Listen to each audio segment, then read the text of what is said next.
ഞാൻ ഈ മോഹൻലാലിനെ കുറ്റം പറയുന്നില്ല ഇതിനകത്ത്. മോഹൻലാലിനെ അറിയില്ല ഇവിടെ എന്താ സംഭവിക്കുന്നത്. മോഹൻലാലിനോട് മേജർ രവി പറഞ്ഞു, മേജർ രവി വിളിച്ചോണ്ട് പോയതാണ് മോഹൻലാലിനെ. ആക്ച്വലി അത് അങ്ങനെയാണ് സംഭവിച്ചത്. പറഞ്ഞിട്ടുണ്ടാവും നമുക്ക് പോയിട്ട് അവിടെ മറ്റേ യൂണിഫോം ഇട്ട് പോയി മറ്റേ കാണിച്ച് വിശ്വശാന്തി ഫൗണ്ടേഷൻ ഒന്ന് പ്രൊമോട്ട് ചെയ്യാം, ഇതൊക്കെ ചെയ്യാന്നൊക്കെ പറഞ്ഞിട്ട്. പിന്നെ ചിലപ്പോൾ ഇങ്ങനെ പറഞ്ഞിട്ടുണ്ടാവും, ലാൽ സാർ വന്നു കഴിഞ്ഞിട്ടുണ്ടെങ്കിൽ എല്ലാവർക്കും അതൊരു ഇതായിരിക്കും, ഒരു ഇത്. പിന്നെ ഈ പറഞ്ഞ പോലെ വിശ്വശാന്തി ഫൗണ്ടേഷന്റെ പരിപാടിയൊക്കെ ഒന്ന് പ്രൊമോട്ട് ചെയ്യാം എന്നുള്ളൊരു സാധനം അവിടെ പറഞ്ഞിട്ടുണ്ടാവും. അത് പുള്ളി വിചാരിച്ചു ശരിയാണ്, എന്നാൽ പിന്നെ അങ്ങ് പോയേക്കാം.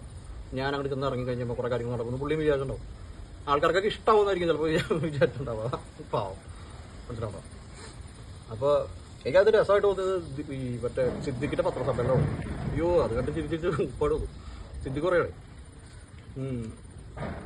ഇതിപ്പോൾ മോഹൻലാൽ മറ്റേ ഇതിന്റെ പ്രസിഡന്റ് ആയതുകൊണ്ടല്ല, അമ്മയുടെ പ്രസിഡന്റ് ആയതുകൊണ്ടല്ല. ഏതെങ്കിലും സാധാരണ ഒരു ഒരു അംഗമാണെങ്കിൽ പോലും ഇതേ നിലപാട് തന്നെയായിരിക്കും അമ്മയുടെ സെക്രട്ടറി എന്നുള്ള നിലക്ക് പുള്ളി സ്വീകരിക്കാന്നാണ് പുള്ളി പറയുന്നത്.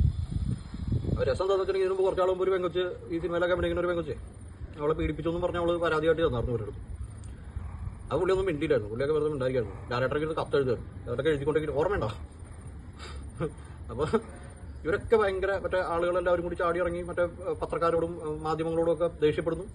നിങ്ങൾ മറ്റേ ഇവരൊക്കെ ഞങ്ങളുടെ മക്കളാണ്, അമ്മയുടെ മക്കളാണ് എല്ലാവരും എന്നൊക്കെ പറഞ്ഞ് ഡയലോഗ് അടിക്കുന്നു. അതായത് ഒരു പെങ്കൊച്ചിനെ പീഡിപ്പിച്ചേക്കാണ്, ലൈംഗികമായിട്ട് ഉപയോഗിച്ചു, മനസ്സിലായി, സെക്ഷൽ അബ്യൂസ് നടന്നു, റേപ്പ്. അവിടെ പരാതിയായിട്ട് വന്നു കഴിഞ്ഞപ്പോൾ ഇവരുടെ അടുത്തൊന്നും നിലപാടാണത്, മനസ്സിലാവണ്ട.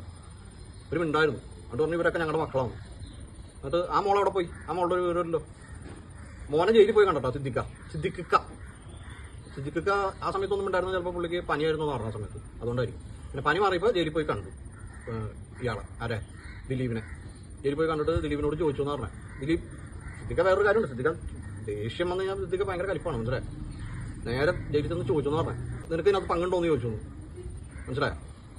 അപ്പോൾ ദിലീപ് പറഞ്ഞു ഇല്ലാന്ന്, മനസ്സിലായോ? അപ്പോൾ തന്നെ സിദ്ദിഖ അത് വിശ്വസിച്ചു, മനസ്സിലാക്കാം.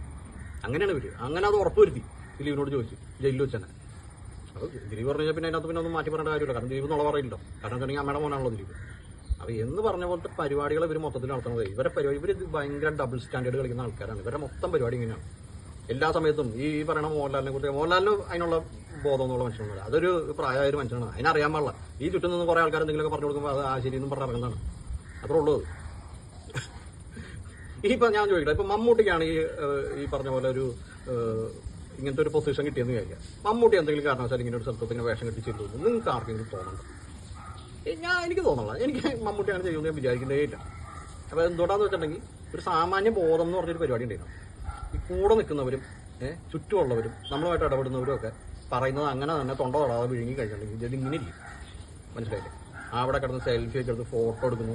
ആർമി മറ്റേ അത് വേറെ, ഇതിനകത്ത് ഏറ്റവും രസമുള്ള കാര്യം എന്ന് പറയുന്നത് ഈ ഇന്ത്യൻ ആർമിക്ക് മോട്ടിവേഷൻ, എന്താ ഇത് കൊടുക്കാൻ, ഊർജം അത് കൊടുക്കാൻ വേണ്ടി പോയതാണ് കുറേ ടീമുകൾ. സോഷ്യൽ മീഡിയയിലും ടി വിയിലൊക്കെ ഇരുന്ന് പറയുന്നു, മനസ്സിലായി. നല്ല മറ്റേ ചാപ്പാത്തിയൊന്നും മറ്റേ ലഡാക്കി മറ്റേ മഞ്ഞിൻ്റെ ഇടയിൽ കിടന്ന് വെട്ടിക്കൊണ്ട് ചാവുന്നവന് ഇന്ത്യൻ ആർമിക്ക് മോട്ടിവേഷൻ കൊടുക്കാൻ മോഹൻലാൽ പോയത്.